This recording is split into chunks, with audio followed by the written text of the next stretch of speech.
You guys just let me know when things are good in the back. Okay, welcome. Hello, families. Hello, community and friends. Welcome. You're catching us tonight on the tail end of the huge process that many, maybe all of you have supported since the beginning of the year, which is this group of teens preparing for their service adventure trip this spring. And we are now back from 2,000 miles of travel and beautiful, beautiful landscapes all along the way. Incredible responsibility and leadership from this group throughout. And I think we'll share more about kind of the structures and the experiences that happened that made this trip absolutely extraordinary. As we go through this evening, you'll hear more about the details of what that looked like and why it was such a success. But parents, I hope already that you've been hearing stories from your students at home about the adventures that happened and the challenges that they faced and the friendships that they grew deeper in all along the way. And friends and supporters who maybe haven't had such a, around the kitchen table or in the car kind of conversation opportunity, we are really glad to share with you tonight. I will just say, out of all of the years, both teaching elementary school and then working in the high school, this is hands down the easiest trip we have ever done. And that is because of these people right here. One thing I will just share is that we put in place a organization and leadership model for this trip that was different than any others that we've taken. And there were students that stepped up to the plate and took responsibility for logistics, but also for looking out for one another and supporting the process all along the way. And to those who said yes to the responsibility and held it from start to finish, a huge congratulations and thank you. And also to those of you who weren't asked explicitly to step up to that kind of responsibility on this trip, but did so anyway, a huge thank you and acknowledgement as well. I think all of you are very much in the process of becoming incredibly mature and aware and insightful and capable young adults. And in very small and very large ways throughout this trip, we just saw you guys becoming leaders. And we would welcome many of you back even after you graduate to help with experiences like this because of how you showed up. So I'm not going to say anything else right now. We're going to start with a video that was created in the last 3 days. So a huge acknowledgement to Ethan.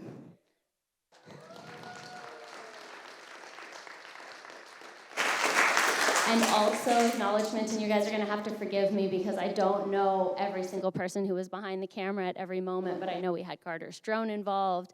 I think Chris was really involved. Anybody else who was really on top of filming? Ethan was involved from the start. Alice. So enjoy this video, and Kay Chavot has been supporting this process from its inception. It's a kind of a first version of a much longer project that Ethan has in mind, but I think it will give you a very nice taste for the trip, and then we'll share more stories afterwards.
The trip was incredibly expansive. I had a great time. This trip, I matured a lot. I became a much better leader. It was filled with new connections and lots of fun. It was a beautiful trip. These trips are meant to test our limits and push our boundaries and see what we're really made of in the most uplifting and supportive way. This half dome, Yosemite in general, the possibilities are endless now. I'm really looking forward to next year's trip.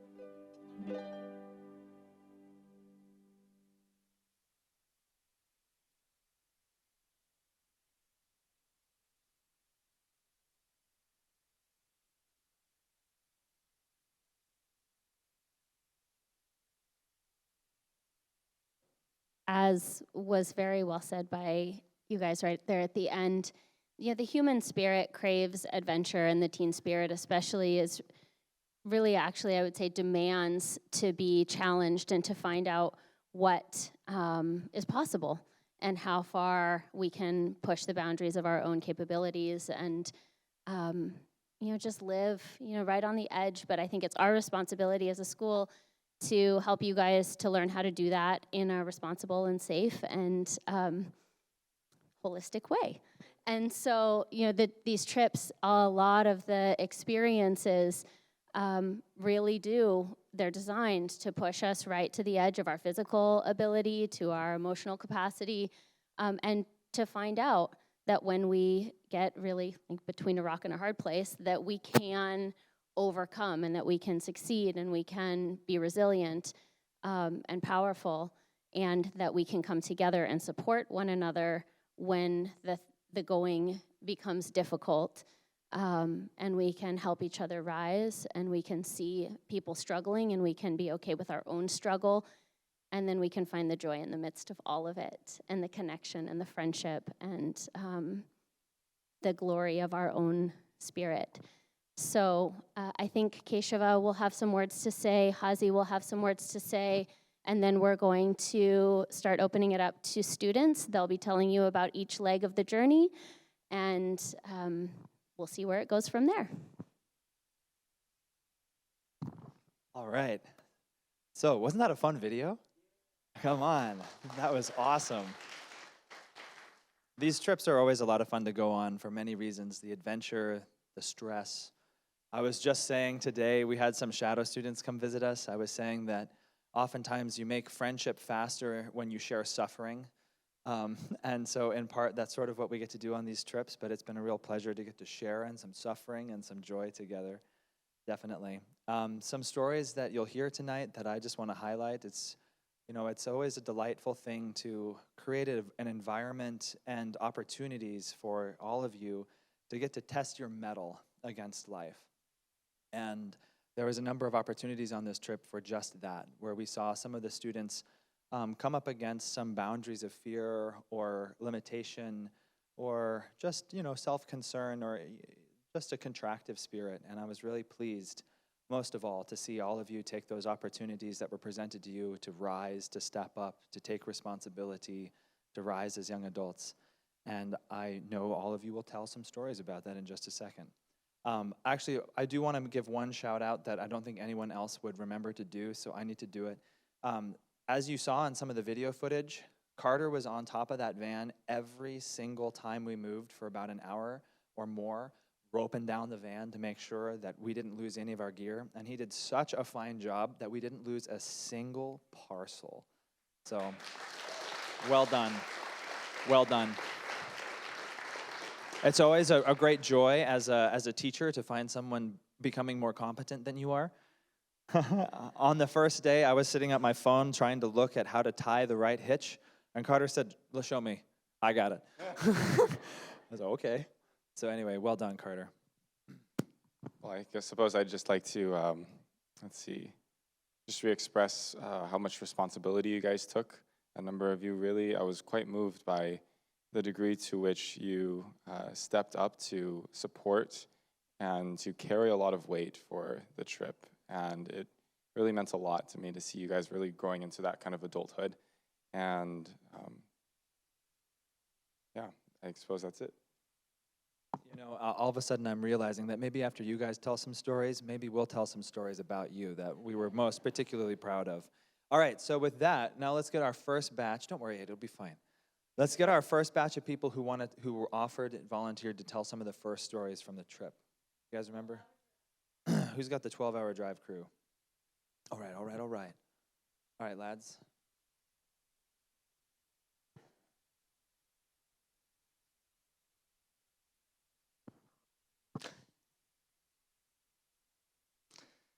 Okay, so the first leg of our journey was a 13-hour drive down to Las Vegas and Red Rock Canyon. And initially, when we had van rides on our previous trips, we were just kind of rowdy, very, very rowdy, and just a lot of energy. And sometimes the teachers would start falling asleep. They didn't, thankfully, but we were all okay. Very bored, okay. So for this trip, they devised a system, an entertainment system of sorts, where we would have 5 different groups, each led by one of the graduating seniors. And each group's job was to entertain the teachers as best they could and try and get as many points as possible to win the Chatty Cathy Cup. And so that is the basic preface for each of these van rides. Sorry, my bad. Okay. And so in each van ride, all of our teams attempted to try and entertain the teachers as best we could. And that resulted in many, many entertaining and really eye-opening discussions that I think helped many people, including myself, to learn and grow from. Yeah. I just gotta reiterate, like, how much these discussions were, like, interesting to us as well. Because at first, I was like, how can I make the most interesting topic for the teacher? And by the end, it's like, what is the most interesting topic that I want to learn about from the teacher? And as it went on, I don't know if that was the secret intention, but I have a feeling it was.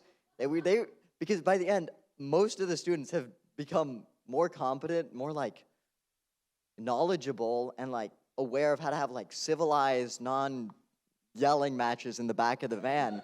But like, we're engaging civilly. I think my vocal skills, my prowess when it comes to refinement of speaking has increased. My like ability to find and ask the right questions in order to stimulate intellectually has elevated. So I think these weren't just for the teachers' entertainment. I think they were for our benefit as well. And boy, am I glad for it. Just because we weren't in school doesn't mean we weren't learning.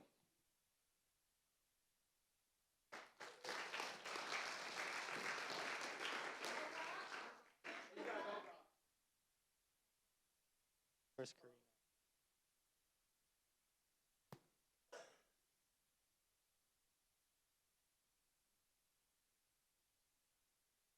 Yes, please.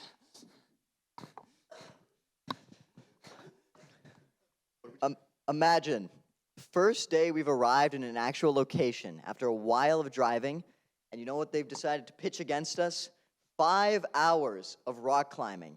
Keep in mind, very few of us had touched an actual wall of climbing. We have a rock climbing team, but nothing to this caliber. We split up into different groups and decided we would each tackle different difficulties of walls.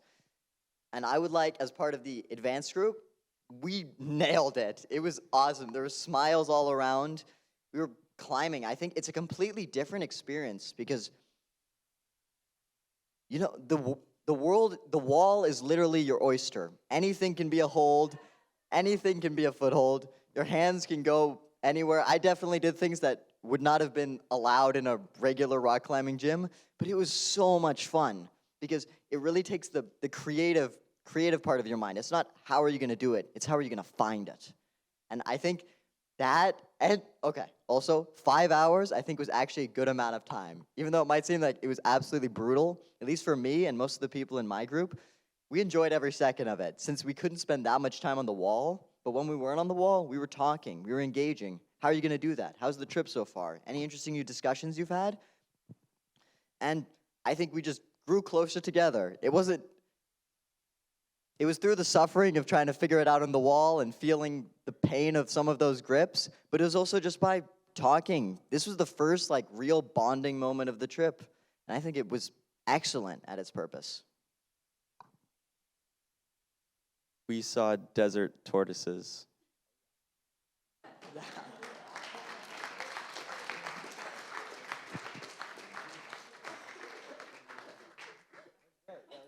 Okay, we're moving to the Grand Canyon. We've got art and sunset first.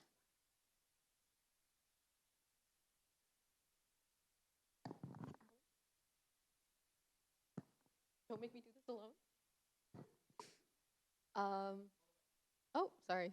Can you hear me? Okay. So at the Grand Canyon, we did 3 sunsets, each of which was very, very fun. But by the first one, we were like, okay, we got to do something with this. We can't just like sit and stare every time. Because like as amazing as it was, we need to do something. And so I stepped up and I was like, let's go painting. So the second day, I led a watercolor course. And we all got together and we learned how to paint together. And then right after that, we had dinner and we zoomed over back to the rim. And we spent 2.5 hours painting the sunset.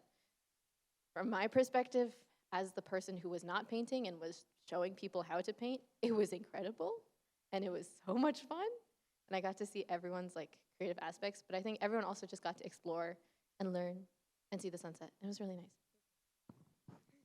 It was really fun seeing everyone else painting. So people who usually don't paint, it was nice to like see them come out of their comfort zones. And the sunset was just beautiful.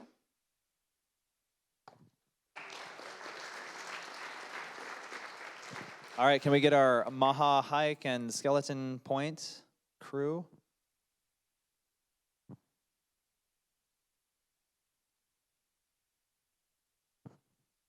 So in our third day in the Grand Canyon, second day. And our second day in the Grand Canyon, third. On our third day in the Grand Canyon, we were asked if we would like to go on a hike. Well, less of an ask, more of, you have 3 options. So one of those options was to go on what we lovingly call the Maha Hike, or that, down, starting at the rim of the Grand Canyon, all the way down, all the way back up, one day. It was about 18 miles, and it took 9 hours. We were told it would take 17 hours, so we hit it out of the park with that one. I think we should be really proud of ourselves with that. But on my experience, this was not a do it alone or lay down and die. This is a team sport. We're all gonna get back up, even if we feel like we're gonna die. We're gonna do it together, drink water, eat your food, and be happy.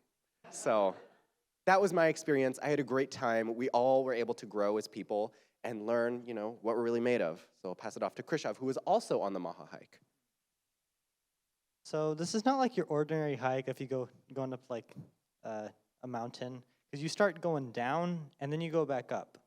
And so instead of putting all like the brutal load on your knee on the last edge, we had it on the first part of the journey, which was really, really nice because like I was just clanking down and my knees didn't hurt and it was really fun. But one thing that was also very starkly different was that when you were inside the canyon, it was very different from when you were at the top of the canyon. Because like when you're at the top, you can see the entire grand vision. But when you're in the bottom, it just feels like you're just a part of it. You're just kind of hiking along. And it's a lot harder for you to see the grand expanse of it. But it also feels a lot more, I guess, encompassing? Something along those lines. Yeah. Now, the Maha Hike, it was brutal, it was ruthless, and we felt victorious at the end. At least I assume, I wasn't there.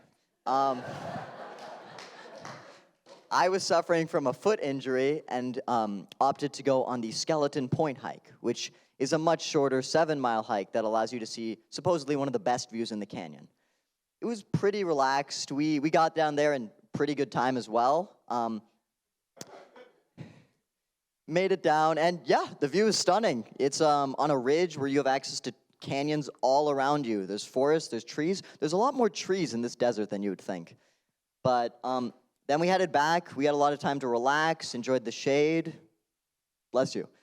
And yeah, overall, it was just very aesthetic, and I'm glad I chose that. Okay. One more thing. When we were hiking down, we started at like 4 a.m. And around 6 a.m.-ish, we just passed Skeleton Point, like where they were thinking, wait, where was before that? Anyway, we saw the sunrise from the inside of the Grand Canyon. And so it was a lot more beautiful than I can really describe. But basically, you have like the sun peeking over and rays of light just kind of shining down through the canyon. And then like a bunch of glimmering colors on the opposite like wall face of where the sun was rising. And we were all just like walking down, and we were like, ooh, ah, at an aptly named point called Ooh Ah Point. It's like an actual point in the Grand Canyon hike. So, yeah. Okay, now we're good. Hazi and I just want to hijack the show briefly to brag about some of these students. In fact, all of them really. I mean, even those who did the Skeleton Point, Hazi and I didn't witness ourselves. Shama was on that part of the trip. But we heard that they performed admirably with a great sense of collaboration and teamwork. And that's really been something that we've really been cultivating this semester as a school, is teamwork and leadership. And learning that leadership really is an expression of service and an expression of self-expansion, not of self-aggrandizement, but of self-offering. And when we were coming back up from the Grand Canyon, the 11 and a half miles back up the 4,000 feet that we just merrily dropped down, 5,000, that's obviously when the going started getting harder. And as the sun rose higher, the temperature started rising rather quickly. And soon it was 90 or 95 degrees, and we were in direct blazing sun with another 2,000 feet of elevation and 5 miles to go. And as we started winding up those trails, the fatigue started setting in, and the mental fatigue started setting in. And we began at those moments really beginning to see what some of these young people are really made out of. And what they're made out of is strength, resiliency, and greatness of heart. Because even those who began having a little bit of a hard time were buoyed up by the strength of those who still had it. And we saw even some of our younger freshmen beginning to carry the backpacks of those who were flagging. And at one point, Nick was carrying something like 4 backpacks. I don't even remember. And it was just, like Nick said, it was really a team adventure, and that we were all committed to not just getting to the top and the fastest pace or being the first person there, but to make sure that everyone got there together, happy, whole.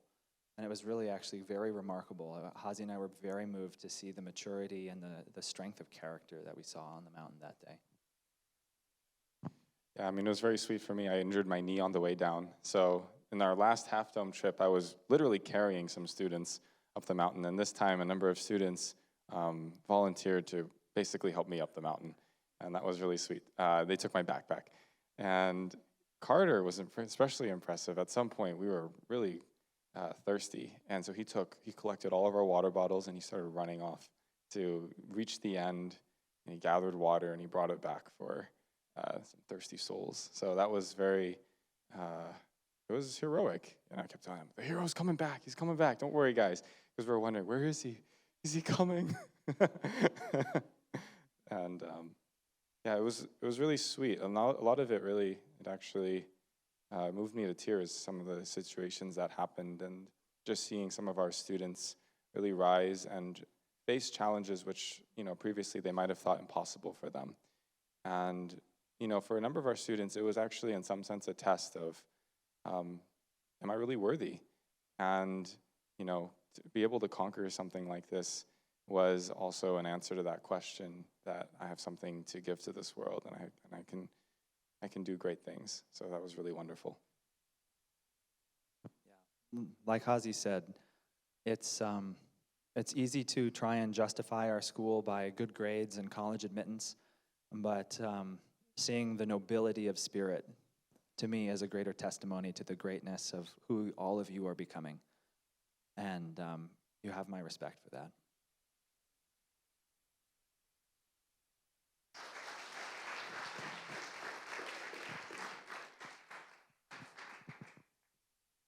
Hi. So Like Nick said, there were 3 options for this hike day.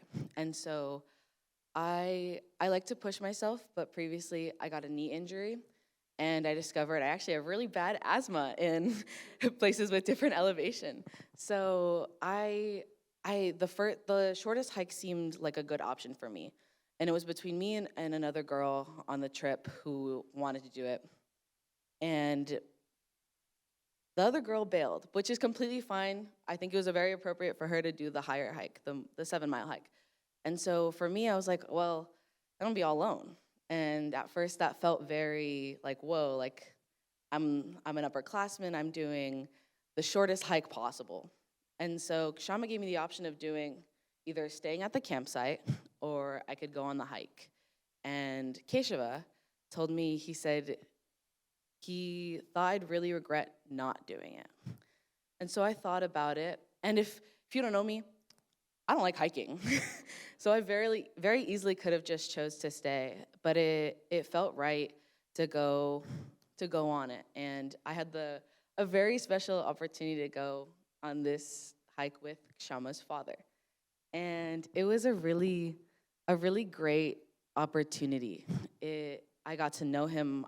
He taught me some things that will probably stick with me for the rest of my life. And I feel very lucky to have had that opportunity. And even though my breathing wasn't great, my knee wasn't great, the experience he made it was just beautiful. And I want to thank Keshava for pushing me to do it. Yeah. Yeah. Thank you.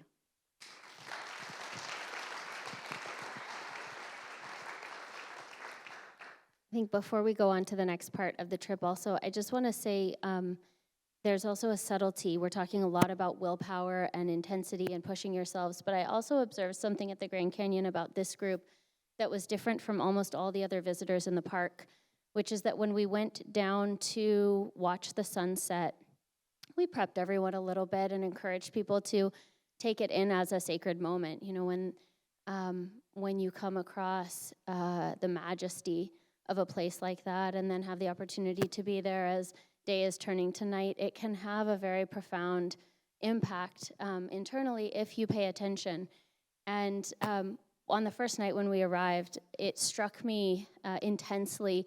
We walked in and our group came in silence, and there were probably hundreds of other visitors to the park, many of whom were walking up and down the walkway, having casual conversations, speaking quite loudly, you know, just kind of going about their life, and I'm sure enjoying the park very, very much also. But I watched a group of 14, 15, 16, 17, 18-year-olds walk in, quietly find places to sit, and then just draw in the natural beauty of that space and let it touch them internally.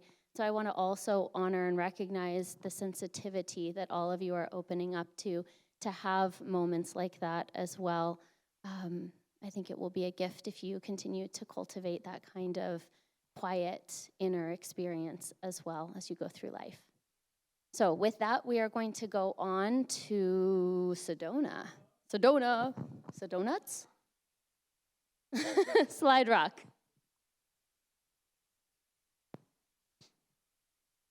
So one of our stops for some of us was to go to Slide Rock State Park. It is a naturally forming water slide. It can range, it's about 200 feet long, though we didn't do the whole 200 feet. And you probably saw it briefly in the video with our lovely Shreya giving us some amazing screams.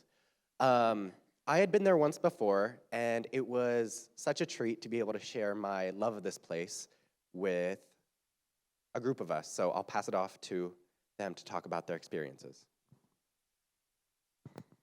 So for me, so Slide Rock is a state park in Sedona, and I cannot resist going in the water. Like, it's my favorite thing.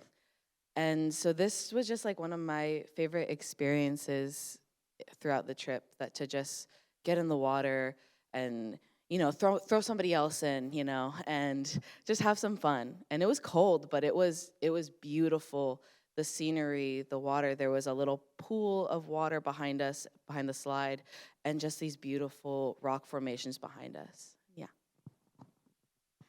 I think it was announced that this was going to be one of our options, and I was like, whoa, we have to go and do this. It was super exciting from the start, and it was a really, really beautiful place. The water had some nice, I guess, coloring to it, and the water was really cold, but it was a lot of fun, and I'm really glad we went.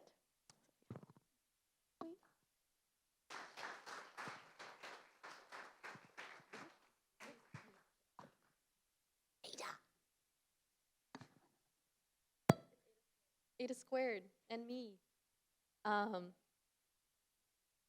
Okay.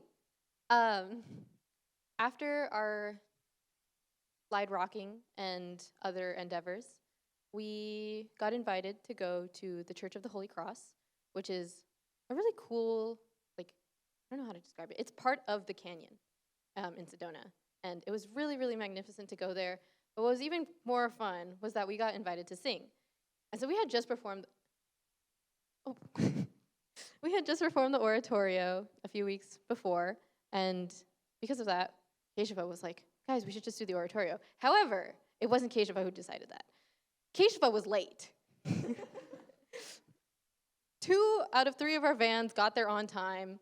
We're like, okay, we need to go. And then we realized, we're like, Keshava isn't here, and neither are any of our tenors. So we're like stalling them.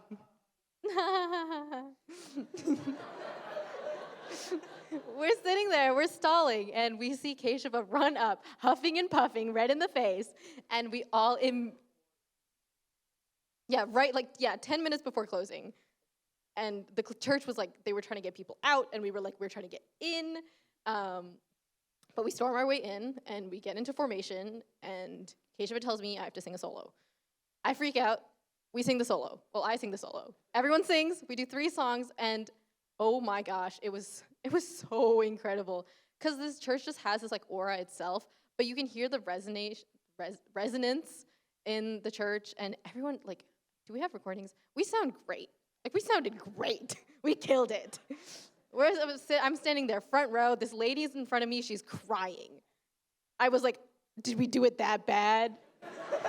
She comes up to me later, she's like, you moved me, this was perfect. And I was like, oh, thanks. And we go have pizza as celebration. And you would think that's it. But then the teachers are like, nah, let's go sunset kirtan. And so hop back in the vans, and we start driving. We lose Diva in the process, Kashama's dad in the process. Get to the rock, the bell rock, where we're supposed to climb and do the kirtan.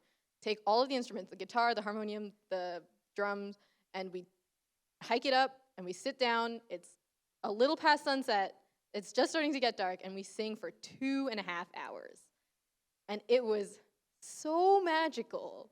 I cried, but I always cry, so like, we got to see the stars. We had a lot of fun. The moon was really bright. It was almost full moon. Okay. Yeah. It was a really magical time, sunset, singing, so much fun. Everyone really got to support each other and really just hang out. We had a lot of fun singing. This was, I think, one of the most memorable kirtans I've ever done. So I was really grateful to be a part of it and get to enjoy it with everyone. Okay, thank you.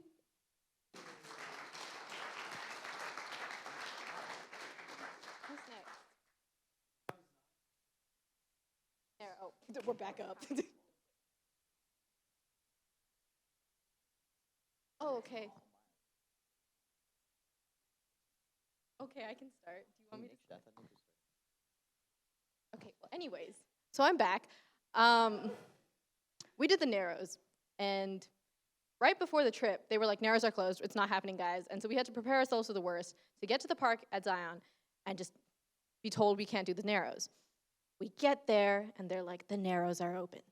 So this is our chance. We're all like, yeah. Nick is dying out, and he's sick a little bit. And we decide that this is our chance to do the Narrows. Go, we put our boots on, they look like Squidward's feet, and we start doing the Narrows. And now we split into 3 groups again, and we had Oh, the Narrows is the Virgin River, but well, a subsidiary of it, and it's through giant walls. So it's like 2 huge walls. Yeah, it's like a slot river, and so you're basically hiking upstream through the rapids to some inconspicuous point that we didn't know we reached, and then hiking back down. It was a lot of fun. It was like 3 miles, I think, there and back. Well, there and then 3 miles back or something. And it was great. We got cold, we got wet, and it was so much fun. My experience, as Mia just mentioned, was a little bit different. The night before, I came down with a really nasty cold. I was shivering. I was, socially distancing myself while eating dinner. Carter and I sat 20 feet apart, talking to each other. And then, later that night, I got this massive nosebleed that it was pooling on the ground and just was not fun. And I go to bed early. Yeah. They're fierce. That one is. But I go to bed early knowing that we're gonna do the Narrows the next day, and I sleep in. And I wake up and everybody else is out, and I just take this time to recuperate. And I'm thinking, do I really wanna go on this water hike that will make me cold, wet, and tired while I'm already sick and have a chance of exploding blood? And in the end, I decide to do it. I'm like, I don't want to miss this opportunity. I've heard such great things. And I'm not joking. As soon as I started going up that river with all my friends, I forgot that I was sick. I forgot that I had a nosebleed waiting to happen. And I just was immersed in this, I don't even know how to describe it. It's almost as if, well, it's not almost as if, it is the river carved through the valley, leaving these tall walls on your left and right side, but still, on the banks, there were trees, there were ferns growing out of the walls. It was beautiful. It was alive, and I'm so grateful, even though I was sick and semi in pain, that I did it. So, yeah, that was my experience. If you have an opportunity, don't miss it. It is, yeah, but that's part of the fun, isn't it? All right, I'll hand it off to Chris, who has a different experience. Imagine you're 2.8 miles into the Narrows. You and 3 other classmates have to turn around due to some issues. You begin your trek back. It's slow, and just as you start stepping, you realize something. This water's higher than when I came through. Suddenly, our trek back goes from a leisurely stroll back to make it just before sundown, and our turnaround times approximate destination time. When you're in a race against time to make it and warn the others before they get swept by the brutal and unrelenting current. We didn't know that at the time. So, me, Maya, and Krishov and Ethan began our trek back. We start making alarming speeds. Maya is pretty much drowning, but we pull her through. Doggy paddling, carrying the support, the teamwork, the camaraderie, it's off the shelves. And eventually we arrive at a rushing river rapid. Now the current was strong, that was also picking up. Another reason to be worried. But thankfully over this particular rapid, a tree had fallen, connected by 2 huge rocks. And we decided we could try and cross the river, but it's rushing really fast. And it also looks pretty deep. We can't see the bottom rocks. So we decide we're not going to risk it. We're going to cross the tree. So we all get on line on top of the tree. Ethan begins walking up. He puts his walking stick like that, full balance. You feel he's looking like that one person who went across the buildings. Yeah. He makes it across relatively easily to the other rock. When there's just a small section left, Maya starts to go. But then we realize the rock on the other side is jutting out slightly, meaning that he can't cross the rock since it's pushing slightly. So, and just as he does it, Maya reaches him. So what does he do? He jumps into the river. Absolute, the bravery on his face. Bravery. Maya doesn't realize what to do, so she decides she's gonna start walking back and then falls in right after him. What a journey. Khrushchev then goes, using his masterful balancing skills, making it across in record speed. And then, here's the thing about Khrushchev. He's quite adept at rock climbing. And he is able, using his strong fingers, his manly forearms, he's able to cross the rock and make it to the other side without getting wet. Then I go. I've seen everyone balance across. I'm like, I got this. I do rock climbing. But I did not underestimate the sheer nightmare fuel that would instill within me when I saw the rushing water beneath me as I'm trying to cross this tree trunk. So instead of using my stick as a balancing rod, it's my hobbling rod. And I move along inch by inch to make it. And eventually, after the terrifying realization of if I fall in, I'm going to be swept away and combust, even though it's probably like 2 feet deep, tops. But it was really, it was frightening. I make it across, and I make it to the rock.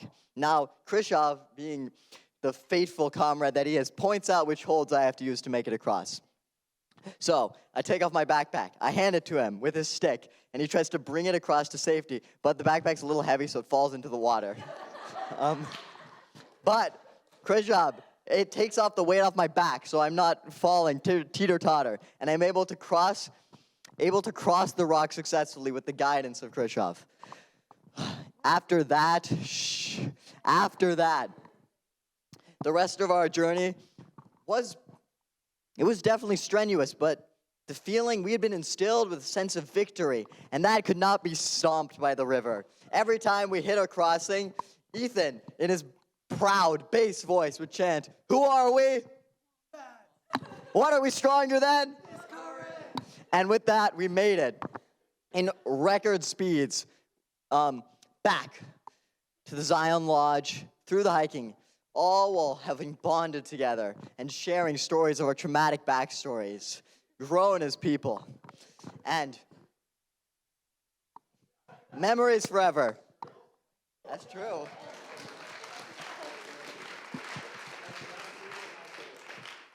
I'll keep this very short, but I would also like to honor those very brave, tall people who took a chance and led the group. And in 2 instances, 2 of our tall, brave people, Carter and Arseny, went for some unfortunate swims, neck deep or taller, and sacrificed themselves to find us a route. So thank you guys. Hope you enjoyed your swims.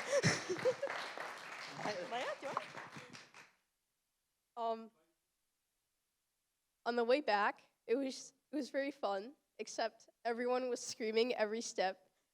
It was a sight to be seen. It was very beautiful. Telling magnificent, amazing stories that should be kept secret for various reasons. And we got back to the lodge. We met Shama's dad. Thankfully, he drove me back because I was the only freshman. And I took a nice shower. It was nice and hot. It was good.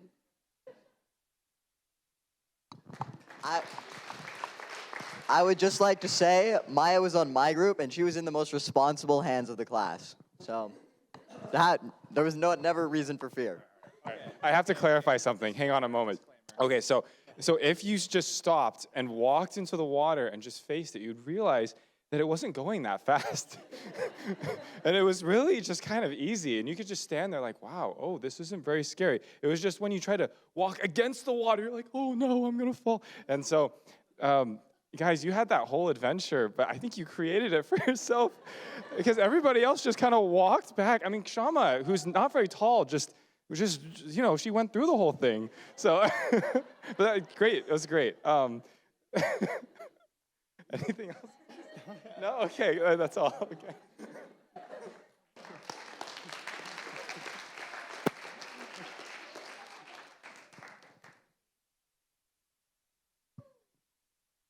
Alrighty.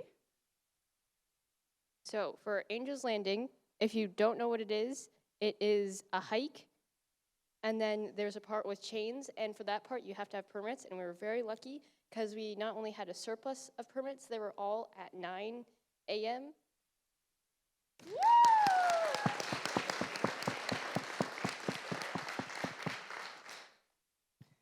So we started our trek at the early hours of probably 8 o'clock. I don't really remember. And the first thing we had to do was this set of switchbacks that was actually pretty steep. We were just going up and up and up and up, and we were just huffing and puffing, but we were making good time. We were powerful. And then we had this nice, cool area. Is it still working? Yeah. A refrigerator land where it was all shaded and it was flat, so it was super nice. And then we made it to Walter's Wiggles. Can anyone guess what that is by the name?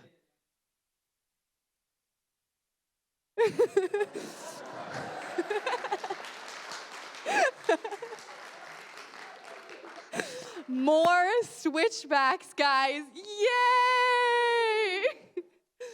And actually, I gotta shout out Carter here because there was actually an issue at the bottom and he had to go back and grab some things. We made it to the base of the chains in about an hour and a half. He took the bus back, went to the vans, got the stuff, took the bus back to the base, ran up those switchbacks, ran through refrigerator, and ran up Walter's Wiggles, and he made it in 34 minutes. That's amazing. So we got to the base of the chains, and we gave the rangers our permits, and then we started at the chains. Some people, maybe all of us, were a bit nervous, but it was not quite as dramatic as stories made it seem. It was not just like sheer cliffs on both sides with like an inch.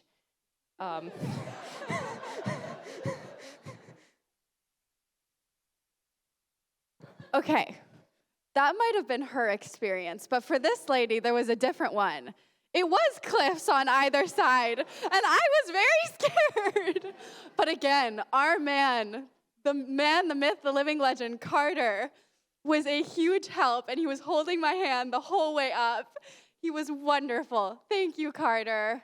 Yeah.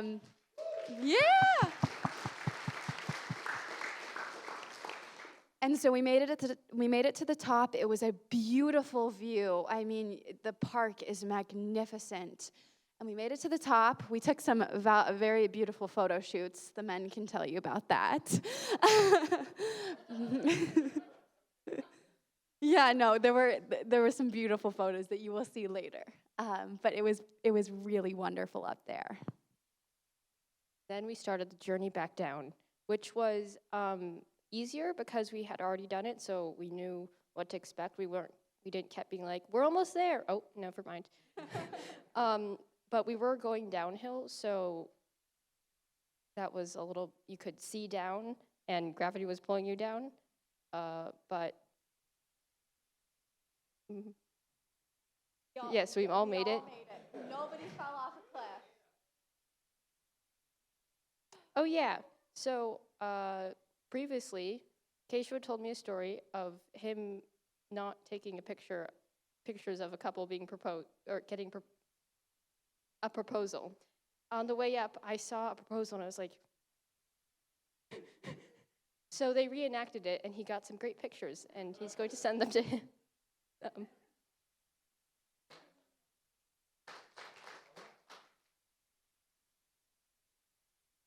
We're going to send them a gift as a high school.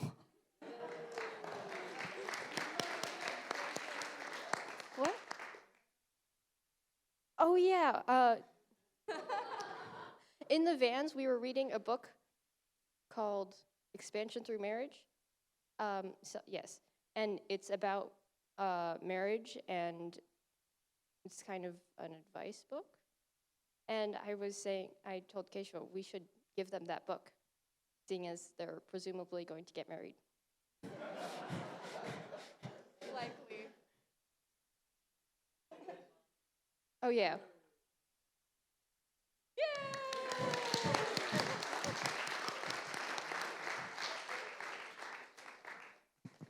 Okay, that was wonderful, everybody. Thank you. So thank you to everyone who volunteered to share more in detail about the different steps along the way. Why don't we get everybody up on stage now, come up and just create a big line.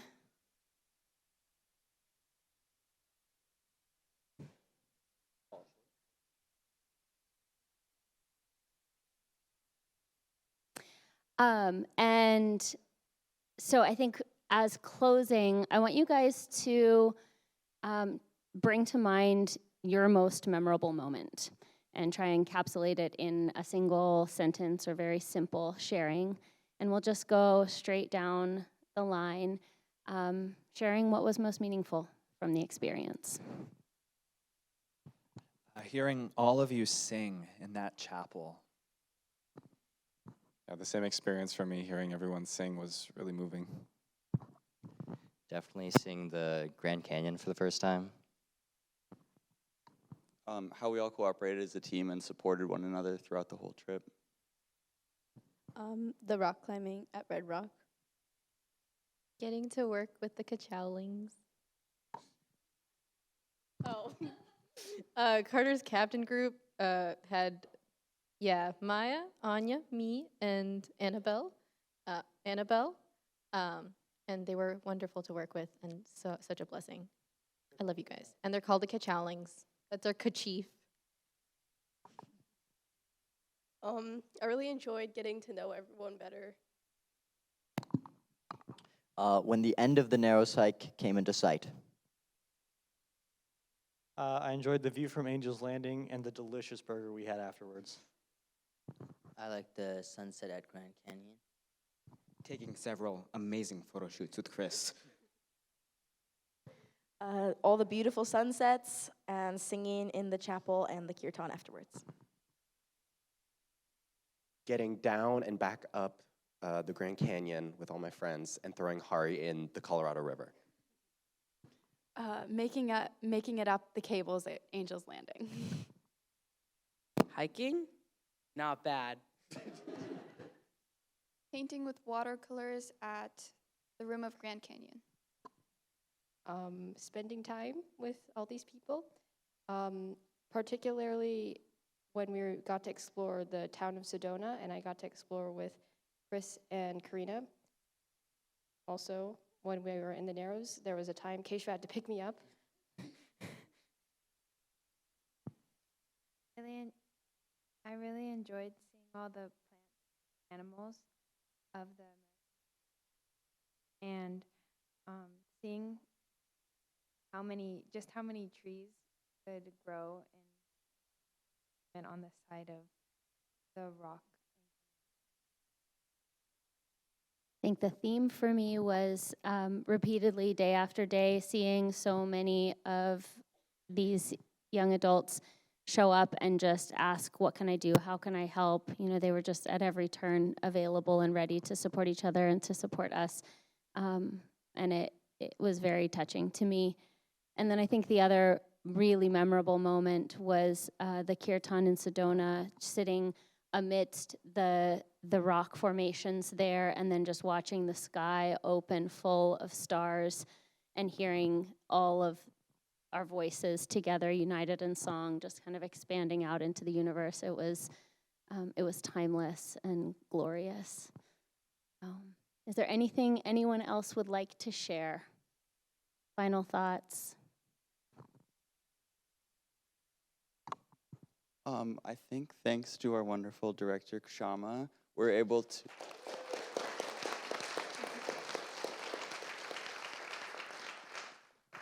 and to our teaching team. We couldn't have done it without you guys. And Letty was planning to come on the trip, but ended up holding down the home base. And Anna, who isn't here, an alumni.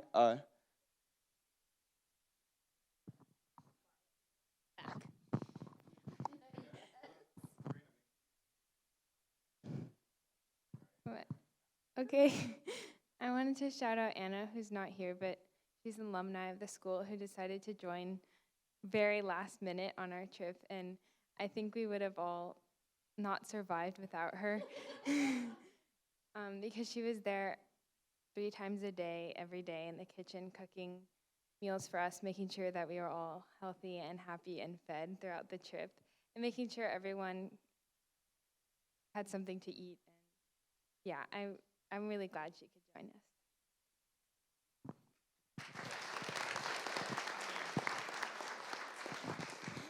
Huh? And what I appreciated most was seeing how much you guys have all grown over the course of this year. And it became clear during the van rides especially, but then at first, and then as we went along all these different treks, I got to see, wow, we've all really grown up in many amazing ways. So thank you.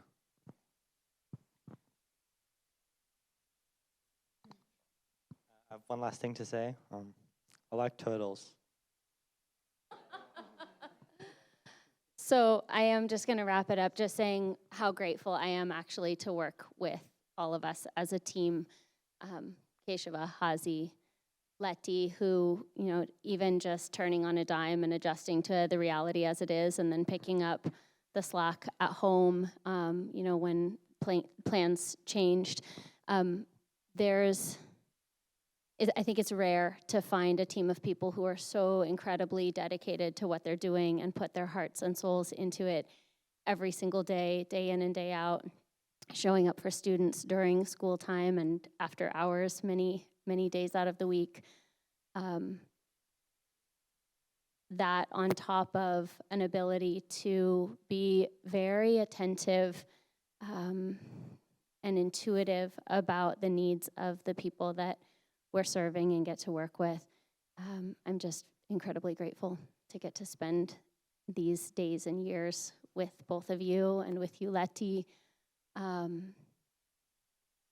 It's an honor, and thank you all for the trust that you give to us in bringing your students to Living Wisdom High School. It's the honor of a lifetime and a very great joy for all of us. So thank you for the partnership.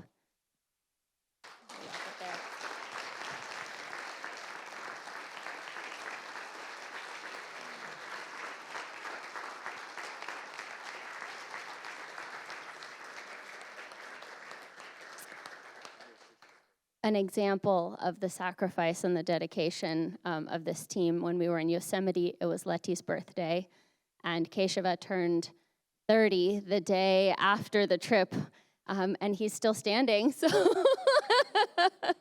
but just an outpouring of love and dedication throughout this lifetime. Thank you, guys. Okay, I think we were going to let there be questions, but I think we're just going to wrap it for tonight. They said it all. You can ask them more questions at home. Thank you all. One more. You have a question? Right now? Oh, okay, there is an announcement. The winner of the what is it? The Chatty Cathy Cup. The Chatty Cathy. Can we get a drum roll? Catty Cup was Arseny. And his team. Why don't we have his team step forward? Who was on Arseny's team? Okay, great. Would anybody like to take this award for Arseny?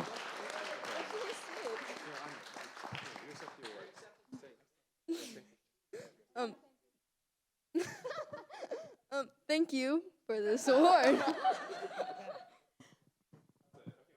No, that's it.